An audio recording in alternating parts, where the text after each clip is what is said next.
প্রিয় বন্ধুরা, প্রতিদিন আমরা সকাল সন্ধ্যা ভগবানের উদ্দেশ্যে শঙ্খধ্বনি বা শাঁখ বাজিয়ে থাকি। শুধুমাত্র সকাল সন্ধ্যায় নয়, যে কোনো পূজা পার্বণে বা মঙ্গল অনুষ্ঠানেই শঙ্খ বাজানো হয়। তবে শঙ্খ বাজানো বা শঙ্খ রাখার ক্ষেত্রে বেশ কিছু নিয়ম রয়েছে। শঙ্খ কেন 3বার বাজাতে হয়, শঙ্খ বা শাঁখ মাটিতে কেন রাখতে নেই, এসব প্রশ্নের উত্তর জানার জন্য ভিডিওটি শেষ পর্যন্ত দেখুন। শঙ্খ সবসময় 3বার একটানা বাজানো হয়, কিন্তু 3বারের বেশি বা কম কেন শঙ্খ বাজানো হয় না? এর কারণ হচ্ছে, শঙ্খের জন্ম সমুদ্র থেকে, আর দেবী লক্ষ্মীর আবির্ভাব হয় সমুদ্র থেকেই। প্রাচীন শাস্ত্রমতে শঙ্খধ্বনিতে সকল প্রকার অমঙ্গল দূর করা হয় বলে মনে করা হয়। 3বারের মধ্যে প্রথমবার শঙ্খ বাজানো হয় বরুণরাজ সমুদ্রকে উদ্দেশ্য করে, দ্বিতীয়বার শঙ্খ বাজানো হয় মা লক্ষ্মীকে উদ্দেশ্য করে, আর তৃতীয়বার শঙ্খ বাজানো হয় গৃহের মঙ্গলের জন্যে। অর্থাৎ আমাদের বাড়ির সমস্ত রকম মঙ্গল কামনার্থে যে কোনো পূজা পার্বণে একটানা শাঁখ বাজানো হয়, যাতে করে সমস্ত অমঙ্গল সরে গিয়ে স্থানটি মঙ্গলময় হয়ে ওঠে। শঙ্খ বাজানোর সময় আমরা এমন অনেক ভুল করে থাকি, যেগুলির কারণে অজান্তেই আমাদের সংসারে অমঙ্গল ডেকে নিয়ে আসি।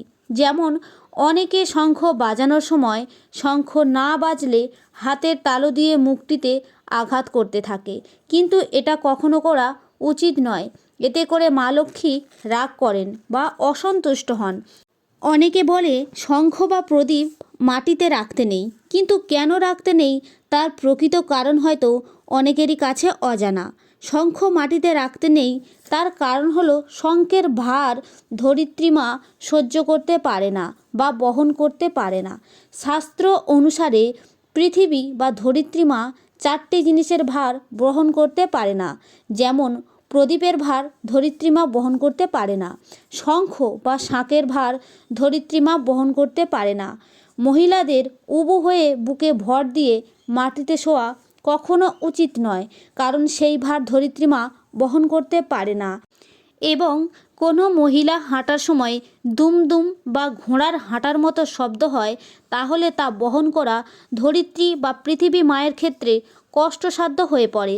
অর্থাৎ এই 4টি ভার ধরিত্রী মাতা বা পৃথিবী মাতা বহন করতে পারে না। বিশেষ 4 রকমের শঙ্খ ঘরে রাখলে লক্ষ্মী নারায়ণ অত্যন্ত সন্তুষ্ট হন। এগুলি হলো, প্রথমত বামাবর্ত শঙ্খ, যা বাজানো যায়। দ্বিতীয়ত দক্ষিণাবর্ত শঙ্খ, যা মা লক্ষ্মীর কাছে থাকে। তৃতীয়ত নারায়ণ শঙ্খ, যাকে পানি শঙ্খ বলা হয় বা কড়ি শঙ্খ বলা হয়, যা বাড়িতে দেবী লক্ষ্মীর পাশে রাখা থাকে। শাস্ত্রমতে শঙ্খ বাজালে দেবদেবীরা সন্তুষ্ট হয় এবং গৃহের সকল প্রকার অমঙ্গল দূর হয়। অর্থাৎ এক নিঃশ্বাসে থেমে থেমে শঙ্খ বাজাতে নেই, এতে মা লক্ষ্মী ভীষণ অসন্তুষ্ট হন। শঙ্খ সবসময় একটানা বাজাতে হয়, অর্থাৎ 3টি প্রশ্বাসে 3বার। এইভাবে সঠিক নিয়মে শঙ্খ বাজালে ঘরে শান্তি বিরাজ করে এবং মা লক্ষ্মী সন্তুষ্ট হয়।